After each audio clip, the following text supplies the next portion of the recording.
Wine is Cheaper Than Therapy said, can you both give your thoughts on the recent filing for sanctions due to the mess with her devices and how she has now added more pictures in her quote unquote evidence?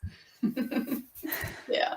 Yeah, well, that's it's a mess. It's a huge mess. it is. And obviously we only have one side of the story at this point. But it does, it does look pretty much like sabotage. And at least when I first looked at this,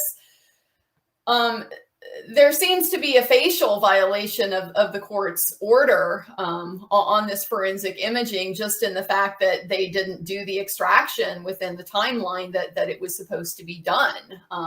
That may or may not have been willful. They're going to have an opportunity to contest that, explain the circumstances that have caused all of these problems. But yes, it definitely does look like a mess. And so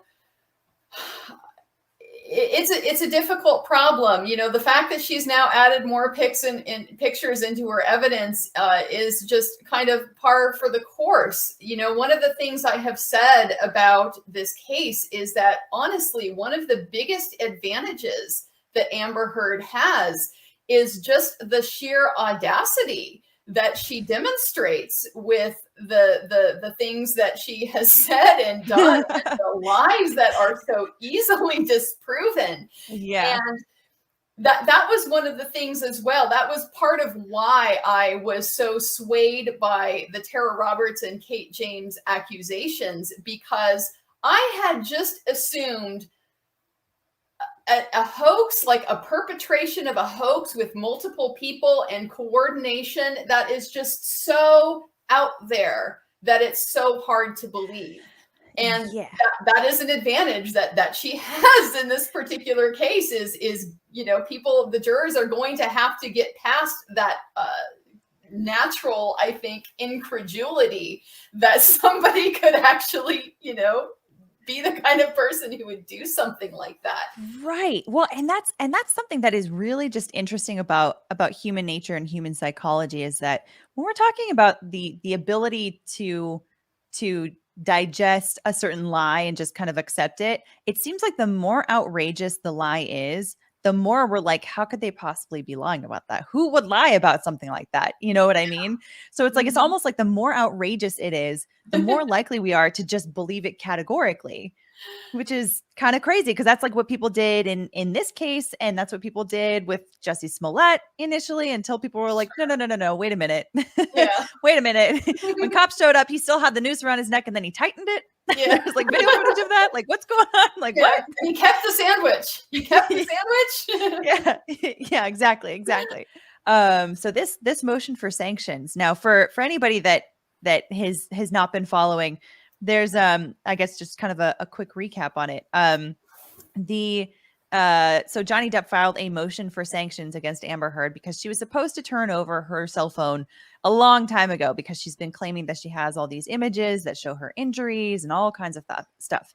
So she was supposed to turn it over according to a court order, because this case has been so you could say animated. It's been a war of attrition in the discovery stuff. Yes.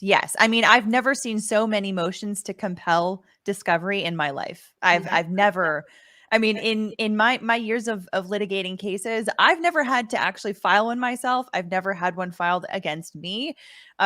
So, there have been some situations that got close. We maybe got to like DEFCON 2, but we always were able to get an extension or grant an extension or, work things out. So we finally got stuff. But anyhow, but yeah, I mean, that's usually what happens in the litigation process, is that you work within the rules of the discovery process, and you negotiate things, and then eventually you get the stuff that you need. But here, the number of motions to compel have been crazy. So here there was a court order telling Amber Heard, you've got to hand over your cell phone for analysis so that Johnny Depp's side can analyze them, like basically the metadata of these photos. Are they real? Are they not? When were they created? What is their pixel size? All this kind of stuff that is actually, quite frankly, more than I personally understand. Yeah, there's a lot of technical stuff with the forensic reviews. It is something I have dealt with before because I've handled those types of cases. So I'm familiar with the technology, the Celebrite. I know how it works. I know what the report looks like that you get and the type of information they can recover. I do think an important background piece to this particular motion, the order compelling the forensic review in the first place, and then as well this motion for sanctions, is the fact that they had already identified pretty substantial metadata discrepancies in a lot of the images that she was seeking to use at trial that she had used in the UK. And so that was part of the foundation for ordering the forensic review in the first place, is that there was already evidence that the authenticity of these photos is perhaps questionable. So it's a really interesting, this is one of those interesting things, I think, for the lawyers to kind of sort out how is this all going to work. So normally for something like a photograph, any kind of document really to be admitted into evidence, there has to be a preliminary showing that this evidence is authentic, that it is what it purports to be. Exactly. And so normally this is a fairly low bar. You just get this in because you have a witness on the stand who's going to be able to look at it and say, yes, this is a photograph. It was taken on this date. It accurately depicts the condition of my face or whatever on this occasion. And that's normally about all you need and you're good to go. But because they have these metadata issues here, it makes it a little bit of a closer question of whether just this sponsoring testimony alone is going to be adequate to clear that hurdle. Of course, the trial judge has a massive amount of discretion in deciding what is going to satisfy the evidence rules and what is not. Yes. And those are very difficult decisions to get overturned on appeal. So a lot of that is going to rest in Judge Azcarati's discretion. She's been on the case for about a year now, but because a lot of the disputes have kind of gone underground. It appears that there's a discovery conciliation process that they became involved in fairly late in the litigation. And so where previously we would see all the details of these discovery disputes, now they're kind of happening, in a conference room somewhere and not making it into the court file. So we haven't seen that many rulings from her to kind of get a sense of really who she is as a judge and how she's going to handle it. My impression so far, she does seem to be very even-handed. She does seem to be very cool in the sense of she's not emotional. She's not, provoked into making decisions one way or the other. So she's kind of got a poker face, it makes it a little bit difficult to predict how she'll handle that. Yeah. And so for this particular motion for sanctions, this issue has come before her several times. So she could very well be at a point where she's like, look, this issue again, we talked about this already. We've talked about this multiple times. Why is this still an issue? Like, what's going on here? What's really happening here? So she may be impatient enough to actually say that none of this evidence is going to come in.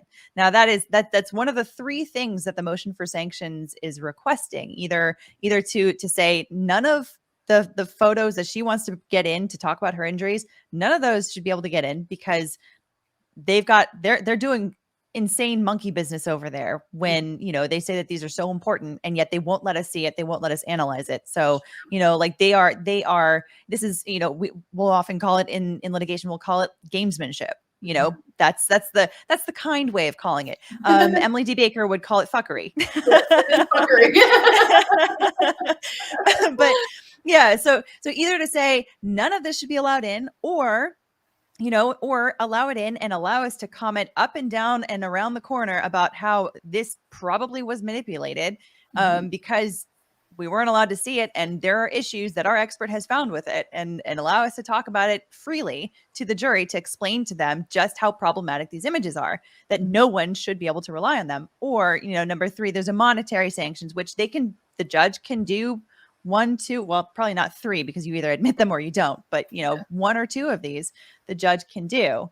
So my initial gut instinct says maybe that the third one is to admit it but allow them to comment on it. What are your thoughts on that possibility? Yeah, to me, that seems like the most likely outcome. For one, I mean, I know that Johnny Depp has asked for exclusion as a potential remedy, but I'm not honestly sure that he really wants that. I think it's far more consistent with his hoax theory to point out that her evidence is fabricated. It's just one more brick in that overall case of what she's done here. Yeah. So I think that it's far more likely that he wants it to come in, but to be able to present those circumstances to the jury, and potentially also have an instruction to the jury that they can presume that the reason why she did not turn over these devices, that she didn't comply with the order, is because it would have been unfavorable to her.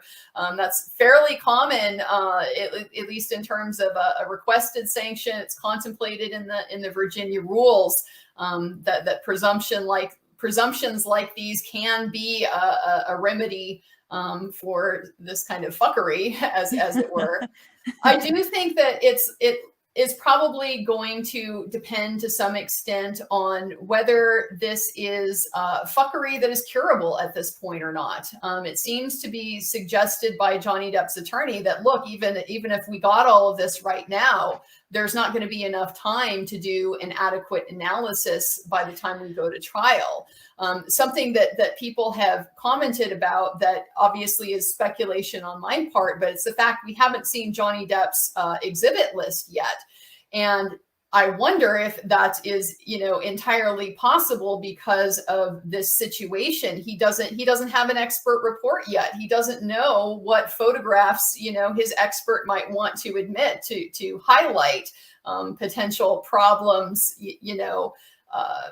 with the metadata and so forth.